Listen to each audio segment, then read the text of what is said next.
My name is Tyler Skirman. I'm here at George Shallow Gymnasium inside Bloomfield High School with Coach Passero, who's the Bloomfield High School boys varsity basketball head coach. So, Coach Passero, you're coming off in a pretty great win against Montclair and Triple OT on Tuesday night. Congratulations. Thank you. So how do you and the team try to build upon the momentum from such a strong and emotional victory? Right. So we talked a lot about it yesterday.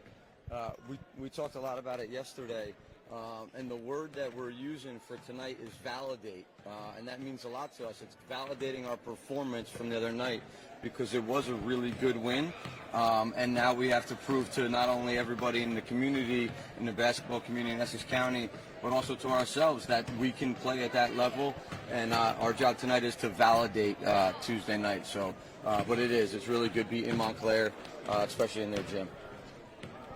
That's awesome for your team. Great victory there.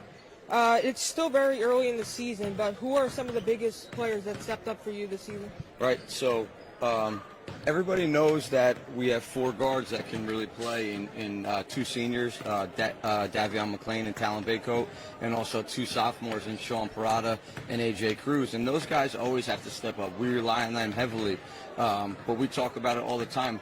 We can't do it without the rest of them. Ryan Broadbeck, Ruben Pierre, Justin Gray off the bench. It really, for us, it has to be a collective team effort every night. But I am proud of all those guys. They're doing a good job, and they're accepting their roles and doing a nice job. That's awesome. I know you and your team do some sort of like quote-unquote scouting. Yes.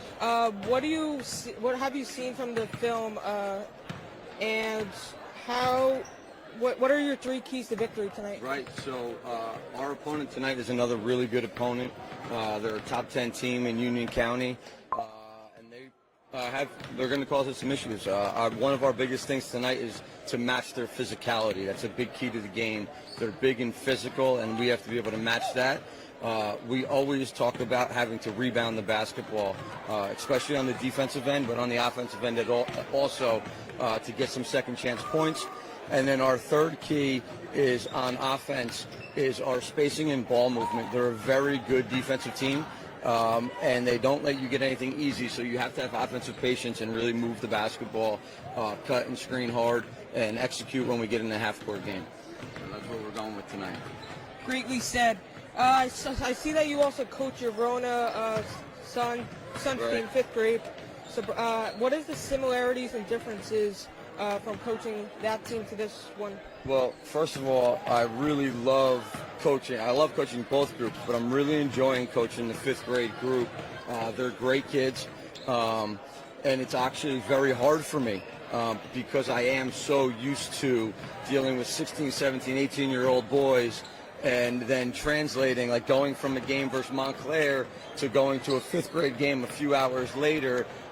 It's been a real challenge, but the boys have been great. It's been a lot of fun. They're doing really well, so I'm enjoying it, but it's a challenge. It's a challenge coaching your own kid, and it's a challenge to separate the two when you really know that they're only 10 and 11 years old. Yeah, for sure. Yeah, there's a very huge difference. So last question before we wrap things up. When you're going into the locker room, what do you say to your team to get them focused? Right, so on the board, there's always a scout, and there's always information there. So we go through all the details to make sure everybody knows their assignments and knows their matchup and what we expect. We'll talk about the keys to the game. And then tonight, like I said, to start the piece, our motivation, our word on the board, and it's in there right now, is to validate our performance, and that's what we're hanging our hat on tonight. You play a lot of games during the season, so you always try and find something each night for a little extra motivation, and that's what we're going with tonight. So we're excited. I'm definitely looking forward to it. Good luck tonight, and thank you for taking the time to do this interview. Appreciate it. Thank you, Tyler. Thank you all for listening out there.